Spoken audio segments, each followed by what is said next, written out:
lot, obviously, through the 10 years that I spent as the only female undercover in a unit of 92 specialized officers. It's important how we read people. We all think that we've been through the same storm, but we haven't been on the same boat. Some have yachts, some have rafts, but people are people. And how they respond to each other and what they look for and how you manage yourself and all of our insecurities and all of the different things that happen are exactly the same. And it makes a big difference. He goes into witness protection. I asked him, why did you lock me in the house that night? Or in the apartment? What was the deal with that? And he said, you were new. I didn't know who you brought. I didn't know if you were there to rip me off. There were all of these unknowns, all of these different things happening. You walked in there like you owned the place, like there was just something it didn't feel right to have this little girl come in and do that. So I learned a lot that night. I'd learned a lot, obviously, through the 10 years that I spent as the only female undercover in a unit of 92 specialized officers for more than a decade. I learned a lot. Thank you, ladies. Yeah, it was interesting. And the communication styles, of course, are all very, very different. Now, clearly, you're here to talk about, not about drug dealers, right? That's a whole other conference. But people are people, and how they respond to each other and what they look for and how they judge you and how you manage yourself and all of our insecurities and all of the different things that happen are exactly the same. And that particular night stood out in my mind so well because I was anticipating things to go well, or at least I was trying to convince myself of that. Then I was, hit the door of terror, and then things work out. And I start wondering, what is it that I can learn from that? So when I left undercover work, because I ended up marrying someone I met undercover, he wasn't a drug dealer, he was another undercover cop. We had to pretend to be married on this 10-month project. He says undercover went under the covers, and I tell this other romantic story. But essentially, we end up getting married. We decide to start a family. You can't buy crack and talk to the other moms at the soccer pitch. It's just frowned upon. You don't have as much in common with them. So I finished law school and became a prosecuting attorney and did that for quite some time as well. And those same skills came into play. How to read people, how they're responding to what I'm doing, and how to better detect deception. So I studied some of this in graduate school, and of course I had intensive training in my law enforcement days and my legal days, and I continue with research and study in these topics. So I want to bring to you the latest information to help you negotiate more effectively at times and definitely take more off the table. So the first thing we're going to talk about is display, and that is the only thing that any of us have any control over. And that'll become more significant as we go on. The next is decoding what the responses are. So even though someone is saying something, what they actually do or what they actually intend is oftentimes very different. It's like that iceberg in this picture. What we hear and the information that we get from their words is often just what's above the water. There's so much more below that we're missing. And the majority of communication is nonverbal communication. So we want to know exactly what's happening, or as close to exact as we possibly can get, because if we are in a position to better understand and to decode nonverbal cues, that puts us in a better negotiating position. And the third is all around detecting deception.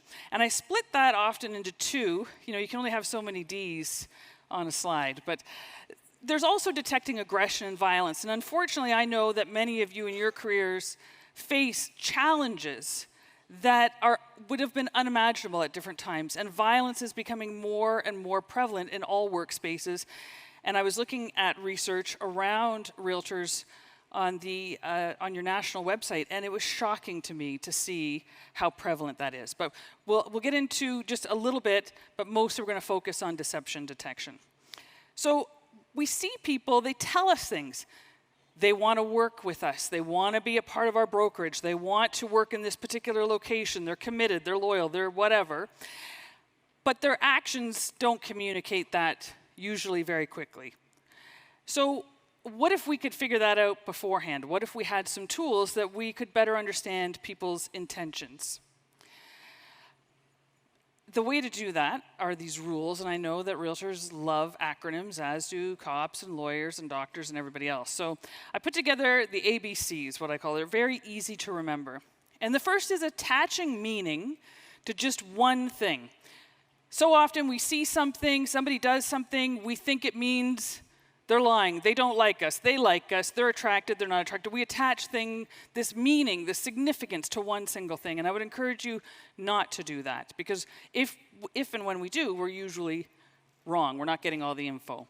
The next is bias, and bias, of course, we have negative and positive. The negative biases, you've probably all had much training on that. But we often forget about the positive. You've all heard know, like, trust. Well, the know part, people knowing you often give them more of a benefit of the doubt. You overlook indiscretions. You overlook things because you like them, because you know them. So in detecting deception, that is a fatal flaw often. And the third is context. So how we're operating at work, at our brokerages, at our offices, can oftentimes be very different from how we're communicating with people at home, in our personal life, with acquaintances. So context is very important. Now, I've heard that you are a very competitive group. And I was at the VIP last night, and I can see that. So I'm not sure if we're able to raise the house lights a little bit, because I'd love to be able to see people a little bit better. This is what I do. I read you. I want to be able to see you. And if we can't, it's no worries. I trust all of these people. So I brought a prize for a little game I like to call Oh Sit. And it works like this. I ask everyone to stand, and the last person standing wins. But it's not just about pride. I know that you guys don't want to leave empty-handed. So I brought this. Now, don't all rush the stage at once, because if you do, it could get dangerous. It is the Trust Agent Hot and Cold Tumbler. But that's not all, folks. There's more.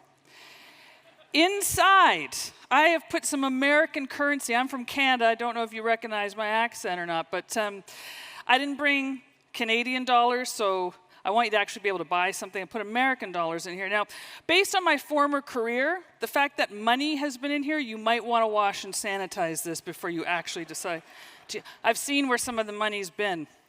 You don't want to go there. Okay, here's how it's going to work. So if everyone could stand. And we're going to go through 5 questions. Oftentimes I have 10, and no one ever makes it past question 7, including former FBI agents. I had 200 undercover narcotics agents a month ago. Nobody makes it past question 7. But we have 5 questions today, and they're more tailored to this audience. So let's see where we go. So it's very simple. First one, people are most likely to tell higher stakes lies when they are A, texting, or B, on the phone. Raise your hand if you believe it is texting. Okay. Please have a seat if your hand is raised. So people tell more lies texting.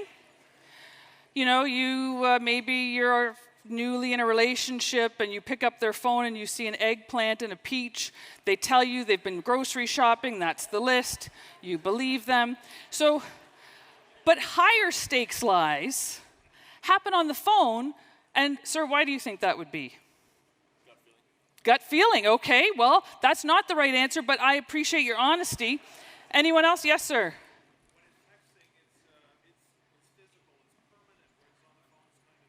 So texting, there's a record of it. Phone, there's not a record, because often people don't believe they're having their phone calls recorded. That's correct.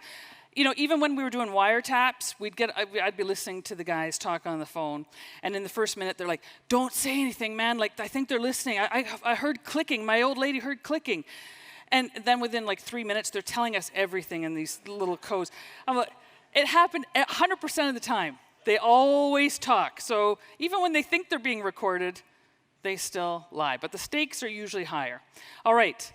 Which appears more open to your ideas? Is it the woman in photo A or the woman in photo B? Raise your hand if you believe it is A. Okay, please have a seat if your hand is raised, and then take a good look at her face. And if you paid attention to her face, which one? Now, what if, let's say the gal in B has been working out a lot lately. She's showing off the biceps like those dudes do in their pictures, you know, where they push them out. Maybe the air conditioning's too high. Maybe her back is sore. Million reasons. Let's take a look at her face. So the face is important. Clearly, for some, we're still missing some of that critical information with masking, but when we look past that, we can still see in their eyes. All right. All things being equal, women are more willing to lie during a negotiation than men are. Raise your hand if you believe that is true. Okay, please have a seat. And for the women who raised your hands, we're going to talk later.